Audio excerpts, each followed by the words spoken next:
1월 24일 요한복음 21장 15절로 18절 말씀을 가지고 제자도 그 고백의 변화라는 제목으로 함께 말씀을 나누겠습니다. 우리나라 속담에 천리길도 한 걸음부터라는 말이 있습니다. 아무리 먼 길이라도 한 발 한 발 내딛다 보면 언젠가는 목표에 목적지에 도달할 수 있다는 것입니다. 처음 첫 걸음을 뗄 때는 포기하고 싶고 주저앉고 싶고 그 목표가 보이지 않지만 그러나 한 발 한 발 내딛다 보면 어느새 우리가 기대했던 그 이상의 목표와 목적을 달성할 수 있습니다. 저는 신앙의 여정이 마치 천리걸음도 한 걸음부터라는 이 속담과 많이 닮아 있다고 생각합니다. 신앙은 하루아침에 성장하고 성숙하지 않습니다. 시간이 필요하고 연단이 필요하고 수많은 믿음의 고비들이 잘 넘겨져야 그 한 걸음 한 걸음이 모여서 주님이 원하시는 제자로서의 삶을 살아갈 수 있게 된다는 것입니다. 제가 어렸을 때 아버님으로부터 테니스를 배워서 군에서 테니스 병으로 근무를 했습니다. 근데 레슨을 간부 자녀들 혹은 또 사모님들에게 레슨을 해주면서 사람들의 성격이 드러납니다. 어떤 분들은 처음부터 게임을 하려고 코트장에 막 난입을 합니다. 성격이 급하신 분, 뭔가 빨리 원하는 바를 이루려고 하는 조급하신 분들은 아직까지 테니스 라켓을 어떻게 잡는지, 볼을 어떻게 쳐야 되는지 그거보다는 무조건 코트에서 멋지게 서비스를 넣고 멋지게 발리를 하고 이런 생각 때문에 기본기를 무시하고 그 한 걸음 한 걸음의 과정들을 무시하고 바로 플레이를 하려고 합니다. 어떤 분들은 좀 시간이 걸리더라도 그 고비가 있어요. 이 테니스 별 재미없네. 모든 운동이 마찬가지입니다. 골프든 수영이든 고비가 반드시 옵니다. 그 고비를 넘기지 못하면 포기해버리죠. 테니스도 마찬가지고 탁구도 마찬가지고 배드민턴도 마찬가지, 축구도 마찬가지. 스포츠 경기뿐만 아니라 피아노를 배우는 것도 마찬가지, 악기를 배우는 것도 마찬가지. 시간이 필요하고 고비를 잘 넘겨야 돼요. 마찬가지로 신앙의 과정도 그 신앙의 기본부터 출발해서 차근차근 연단이, 시련이, 아픔이, 고통이 잘 지나가야 하나님이 기뻐하시는 주님의 제자로 든든히 세워져 갑니다. 저는 오늘 사실 날씨가 좀 더워서 준비했던 설교의 반만 같이 나누고 아주 좋아하시네요. 네. 다음 주는 공동의회가 있기 때문에 좀 예배 시간을 좀 줄여서 공동의회에 많은 분들이 좀 편안하게 참여할 수 있도록 그렇게 지금 설교를 반을 나누려고 그렇게 합니다. 베드로의 신앙의 여정을 좀 살펴보면서 사실 베드로는 예수님의 제자 중에 대표이기도 하고요. 또 실제로 교회사 가운데서도 베드로와 같이 주님을 위해서 자신의 생명을 내어준, 그것도 내려오는 초대교회 이야기에 의하면 십자가를 거꾸로 지기까지 그렇게 예수님의 뒤를 쫓아갔던 제자입니다. 그런데 그런 베드로가 하루아침에 짠 하고 제자가 되었던 것이 아니라 그의 고백들을 살펴보면 신앙의 단계들이 있더라는 겁니다. 물론 이것은 모든 사람에게 적용되거나 모든 그리스도인들에게 강요되는 표준은 아닙니다. 그러나 복음서를 통해 봤을 때 그 베드로의 신앙의 고백들의 변화가 마치 이정표처럼 그 신앙의 업그레이드가 되는 순간임을 볼 수 있습니다. 우리의 신앙의 고백은 단순히 입술의 고백이 아니라 우리의 전부를 다하여서 주님을 바라보는, 주님과의 관계를 맺는, 그리고 더 깊은 영적인 교제를 통해서 고백되어지는 고백들이기 때문에 복음서에 나타나 있는 베드로의 신앙의 고백들을 4가지 단계로 살펴보기를 원합니다. 오늘은 첫 번째 단계와 두 번째 단계의 신앙의 고백을 묵상을 하기를 원합니다. 첫 번째는 믿음의 고백입니다. 올바른 믿음의 고백. 여러분 잘 아시는 것처럼 마태복음 16장 13절 이하에 예수님께서 가이사라 빌립보 지방을 가시다가 뜬금없이 제자들에게 질문을 하십니다. 사람들이 나를 누구라고 하느냐? 요즘으로 말하면 인기 투표. 과연 민심이 내게 대하여 얼마나 어떻게 알려져 있을까? 사실 예수님이 진짜 궁금하셨던 것은 사람들의 이야기가 아닙니다. 사람들이 나를 누구라고 하는지 예수님이 그 소문이 궁금해서 질문하신 게 아닙니다. 그 당시 소문은 예수님께서 행하셨던 기적과 정말 서기관과 같지 않는 권세의 말씀 때문에 주가가 막 올라갔던 때, 더러는 선지자라고 합니다. 더러는 죽었던 세례 요한이 다시 살아났다고 말하기도 합니다. 사실 예수님이 진짜 궁금하셨던 것은 제자들이죠. 제자들은 가족을 버리고 자신의 직장을 버리고 정말 예수님의 그 선하신 영향력에 이끌려서 제자로 살기로 마음을 먹고 3년을 따라다녔던 제자들 아닙니까? 예수님께서 묻습니다. 너희들은 그러면 나를 누구라고 하는가? 사실 예수님이 진짜 궁금하셨던 건 다시 한번 확인하고 싶으셨던 거예요. 그것이 바로 너희들은 나를 누구라고 믿고 따르느냐는 겁니다. 너희들은 나를 누구라고 생각하느냐? 사실 이 질문은 단순하지만 너무너무 중요한 질문입니다. 예수님과 우리의 신앙의 관계가 어떻게 출발하느냐, 어떤 관점으로 시작하느냐, 거기에서 정말 우리는 예수님의 제자가 되어서 좁고 험난한 길로 나아갈 수 있는지, 아니면 얼마든지 상황이 바뀌고 환경이 바뀌면 예수님을 떠나 세상으로 갈지, 그 첫 번째 단추가 바로 올바른 믿음의 고백입니다.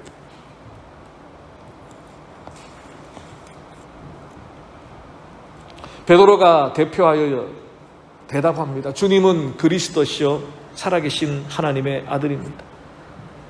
세상 사람들은 예수님이 오병이의 기적을 행하였을 때 한 끼 식사를 제공해주고 그 많은 사람들을 풍족히 먹여주고도 남는 그 광경을 보고, 야, 이 사람이 우리의 먹고 사는 문제, 민생의 문제를 해결해 줄 바로 그 메시아다. 그리고 그가 예루살렘에 올라가 로마의 압제를 끊어버리고 구약에서 하나님께서 그렇게 말씀하셨던, 예언하셨던 하나님의 종이 바로 이분이시다. 실제로 이스라엘 백성들이 꿈꿔왔던 그러한 메시아를 예수님으로 믿고 추적했던 무리들이 많았습니다. 근데 그 메시아의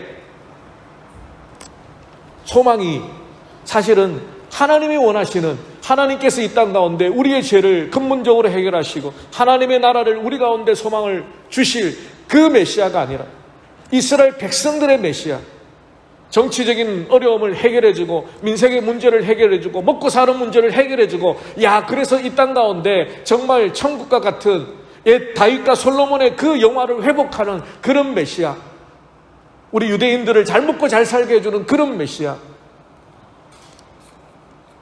그래서 예수님을 그들은 쫓아다녔죠.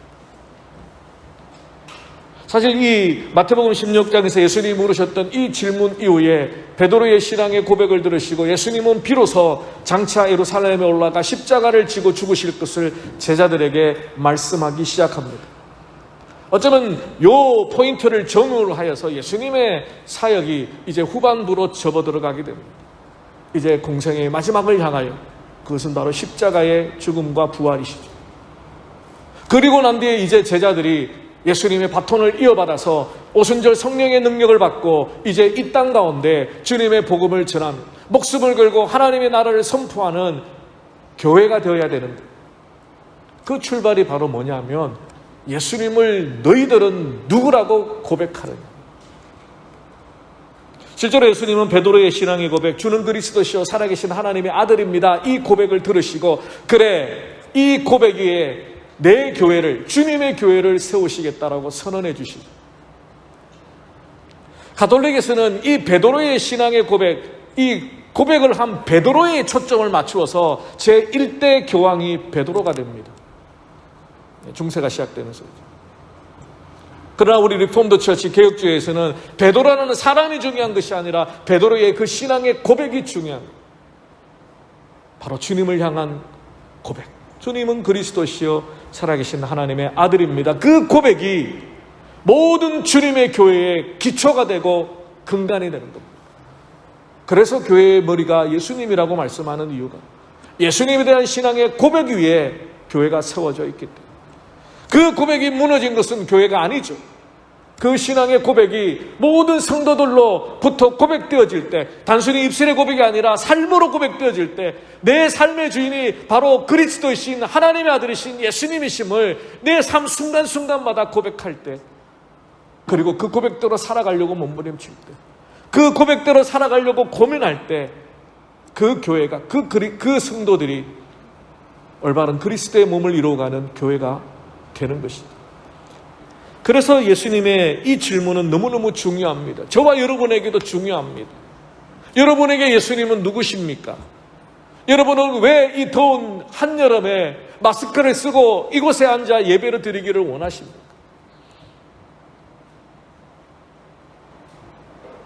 여러분에게 정말 주님이, 그 예수님이 나의 그리스도시여 하나님의 아들, 내 인생의 주인이시며 나를 구원하실 유일한 하나님이 보내신 메시아이심을 진심으로 고백하고 믿고 의지하고 있습니다. 사실 믿음이라는 것은 입술의 고백을 넘어서 내 삶을 맡기는 것입니다. 그분에게 맡기는 것입니다. 나의 주님이라, 나의 메시아라. 단순히 입술의 고백이 아니라 우리의 모든 것들 그분에게 맡기는 것. 그리고 그분의 통치를 받고 그분이 기뻐하시는 삶의 우선순위를 따라 그분이 내게 맡겨주신 사명을 감당하기 위하여 몸부림치. 그러니까 모든 그 근간의 출발이 예수님을 누구라고 내가 믿고 있는가. 제가 늘 이야기하지만 직분, 신앙의 연륜, 신앙의 가문, 과거의 신앙의 체험, 그것이 내 신앙, 주님과 나의 이 첫 번째 단추, 베드로의 고백처럼 주님은 나의 주님이시고 하나님의 아들이시고 메시아입니다 라는 고백을, 그런 것들이 보장해 주지 않습니다. 여러분이 마음문을 여시고 여러분이 성령의 은혜를 간구하며 믿을 수 있도록 이 약속의 말씀, 이 성경의 말씀 속에 담겨져 있는 그 예수님의 행하심, 특별히 나를 위하여 십자가에 죽으시고 다 이루셨다고 선언하시고 그 약속대로 하나님께서 예수 그리스도의 보혈의 피를 보시고 우리를 패스 오버, 넘겨주신 그 은혜를 우리가 깨닫게 해달라고, 믿을 수 있게 해달라고, 받아들일 수 있게 해달라고 우리는 겸손히 하나님 앞에 간구해야 하는 것입니다.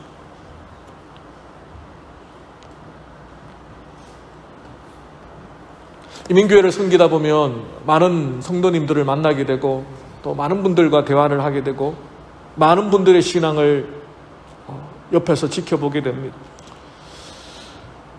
때로는 기다리며 인내하며 권면하며 책망할 때도 있지만 때로는 안타까움으로 기도할 때도 있습니다. 그리고 하나님께서 만지셔야 된다는 것을 저는 알고 있습니다. 목회자의 권면은 한계가 있고 강단에서 울려지는 하나님의 말씀도 한계가 있습니다. 하나님의 말씀에 한계가 있는 게 아니라 여러분들의 마음문이 닫혀, 여러분들이 길을 닫고 마음문을 꽁꽁 닫고 있을 때, 그리고 하나님의 말씀을 아무리 읽어도 이 말씀이 내게 주신 약속의 말씀으로 읽지 아니한 100번 1000번을 읽어도 그 말씀이 내 삶 가운데 선한 영향을 끼치도록 만문을 열지 못하는. 그래서 신앙이 늘 제자리에 있는 거예요. 10년을 신앙생활을 해도 20년을 신앙생활을 해도 30년을 신앙생활을 해도 늘 제자리. 너무너무 안타깝죠. 근데 제가 할 수 있는 건 없어요. 저는 기도밖에 할 수 없어요. 말씀을 가르치고 제가 정말 예수 그리스도를 나의 주님으로 고백한 그 신앙의 계기가 있기를 기도할 뿐이죠. 사실 베드로의 이 신앙의 고백은 베드로에게서 난 것이 아니라는 아주 이상한 말씀을 예수님이 하십니다. 바요나 시몬아, 이것을 네게 알게 한 것은 혈육이 아니라 하늘에 계신 내 아버지. 사실 여기에서 우리의 신앙의 출발에 아주 신비가 있습니다. 논리적으로 설명을 하기가 어려운 부분. 베드로가 이 신앙의 고백을 했어요. 주는 그리스도의 살아계신 하나님의 아들이다. 그런데 예수님은 베드로를 칭찬하시면서도 너를 이제 더 이상 시몬이라 하지 말고 반석이라고 해라. 그렇게 베드로의 이름을 지어주시면서, 그리고는 이것을 네게 알게 한 것은 하나님 아버지란다. 여러분, 이게 이해가 되십니까? 여기에 우리의 신앙의 믿음의 출발의 긴장이 있습니다. 참 논리적으로 우리의 수평적인 이성으로 이것을 받아들이기가 좀 어려웠거든요. 베드로의 신앙의 그 고백이 베드로의 지식이나 베드로의 경험이나 베드로의 학문에게서 나온 것이 아니죠. 그를 깨닫게 하신 하나님의 은혜가 그 배후에 마치 빙산의 일각처럼 보이는 것이 아니라 그 밑바닥에 깔려져 있습니다. 우리 가운데 어느 누구도 우리의 지식으로, 우리의 경험으로 2000년 전 그 예수님이 나를 위해 죽으셨다라고 믿을 수 있는 사람이 없습니다. 성령의 역사가 없습니다. 그래서 우리 켈빈주의, 우리 개혁주의에서는 전적인 하나님의 은혜의 출발을 고백하는 겁니다. 하나님의 은혜가 아니었다면 저와 여러분은 그 하나님을 고백할 수가 없습니다. 자, 그렇다면 우리가 할 수 있는 게 뭔가요? 우리는 기도하는 것뿐입니다. 우리가 간구하는 것뿐입니다. 하나님, 이 믿음을 우리에게 주십시오. 이 믿음을 우리 자녀들에게 주십시오. 눈을 열어주시고 귀를 열어주셔서 그 하나님을 믿을 수 있도록, 그 예수님이 내 죄를 위해 죽으신 바로 그 메시아이심을 고백할 수 있도록 마음을 열어주십시오. 사람마다 하나님을 만나는 포인트나 시점이 다 다릅니다. 똑같은 말씀을 여기 듣고 앉아도 어떤 분들은 다르게 반응하시죠. 그것은 하나님의 성령의 역사가 다 다르기 때문입니다. 그래서 때로는 조급해야 할 필요가 없고요. 때로는 낙심할 필요가 없고요.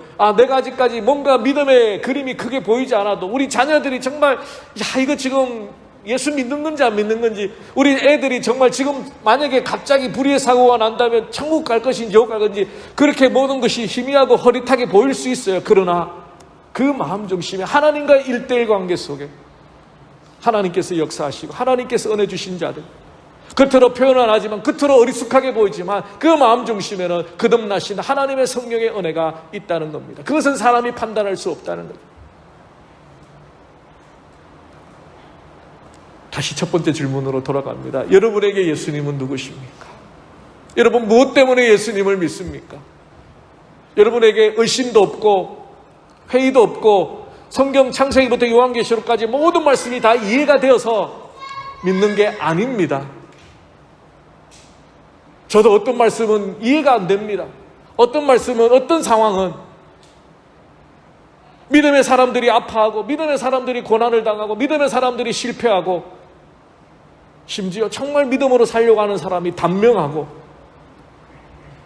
불의하고 악한 자들은 정말 건강하게 떵떵거리면서 살아가는데 하나님 사랑하려고 몸부림치는 사람들이 억울하게 고통을 당하고 질병 가운데 신음하는 걸 바라볼 때 제가 정말 목회를 하면서 수도 없이 하나님 앞에 왜 그렇게 하시냐고, 하나님 왜 제발 그런 사람들을 좀 힘들지 않게 해주시면 안 되냐고.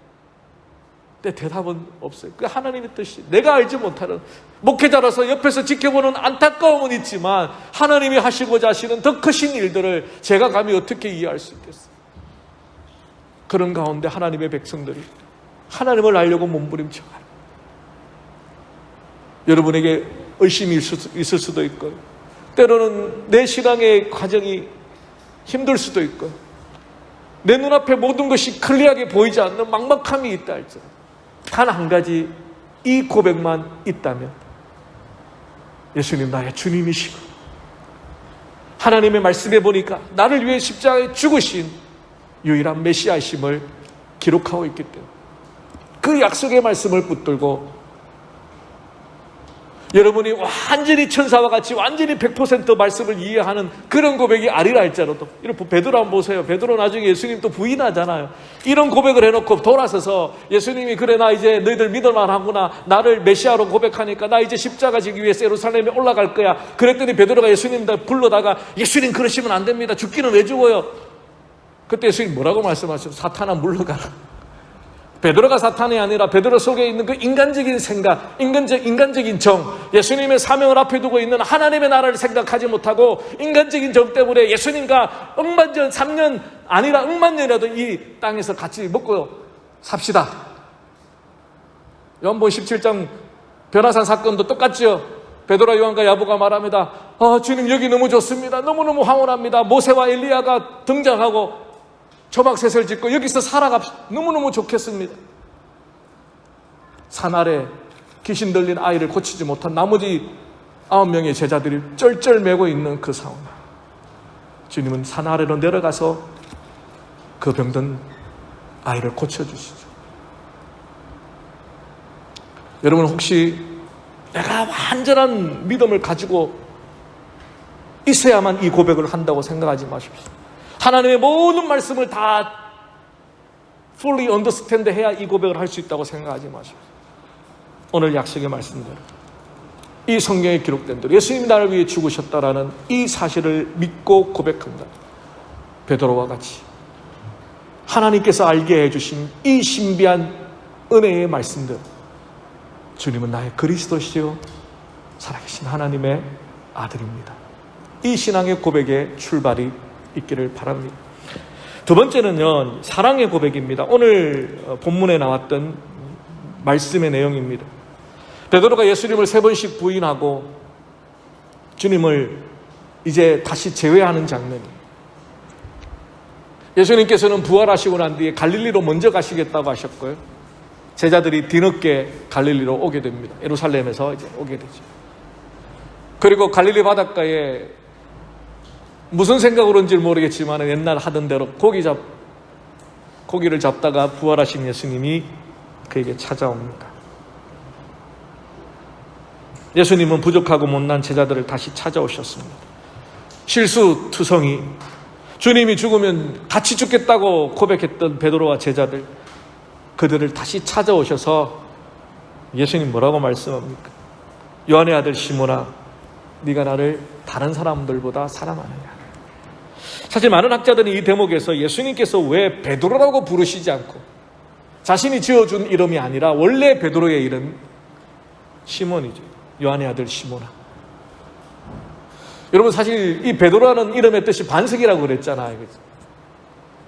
그 실패하고 좌절한 예수님을 부인하고 도망갔던 제자들이 모여있는 그 상황 속에서 예수님이 반석아 그러면 얼마나 부끄럽겠습니까?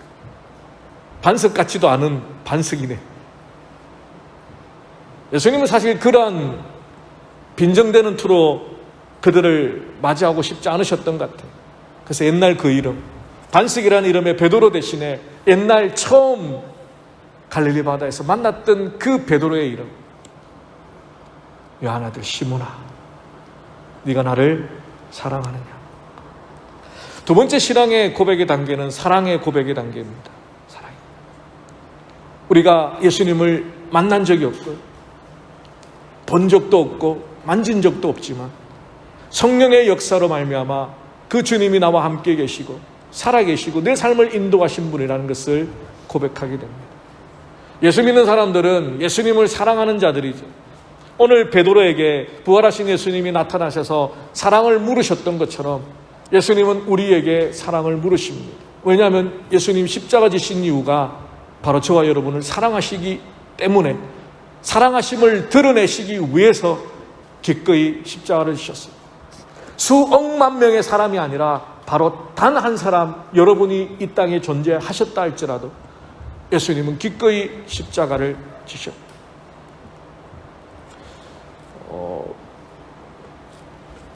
얼마 전에 그 방송에서 한번 본 적이 있는데 또 특집 프로그램입니다. 이번에 또 그런 프로그램이 나왔더라고요. 보신 분도 아마 계셨을지 모르겠습니다.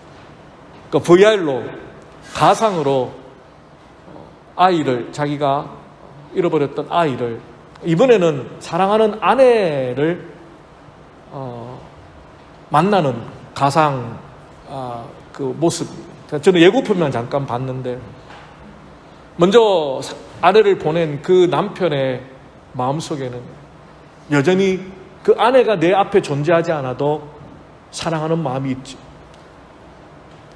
그 자녀들은 엄마의 모습을 보는 것이 아직까지 부담이 되는지, 이 프로그램 안 했으면 좋겠다, 뭐 그렇게 이야기했는가.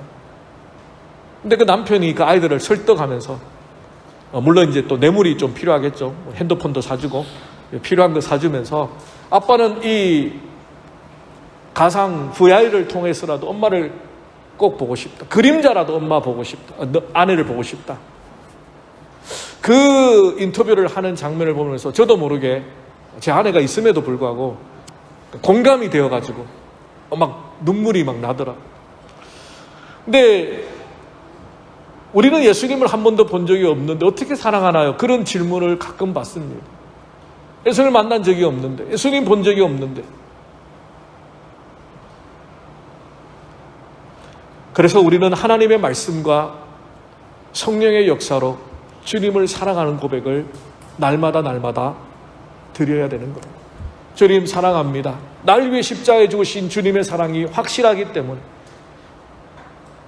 날 위하여 꺾으신 그 주님의 피와 살을 성령을 통해서 내가 확실히 믿기 때문에 나도 주님 사랑합니다.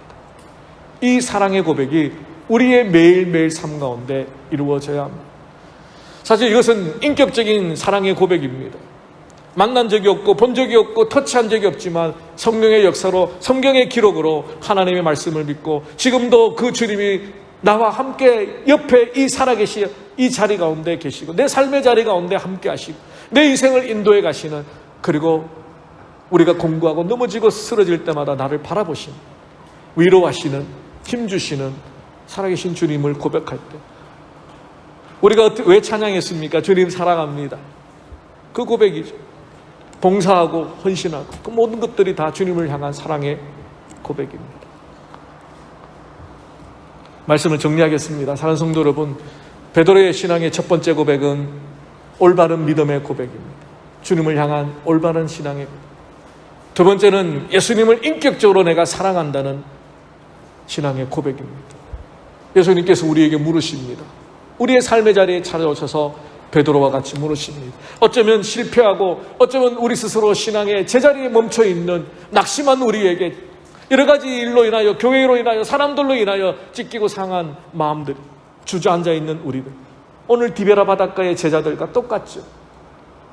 주님이 다시 찾아오셔서 여러분의 삶의 자리에 다시 찾아오셔서 주저앉아 있는 여러분의 그 허무한 마음 가운데 다시 찾아오셔서 네가 나를 사랑하는, 이 질문의 전제는 주님이 여전히 베드로와 제자를 사랑하고 있다는 마음을 전제로 하고 있습니다.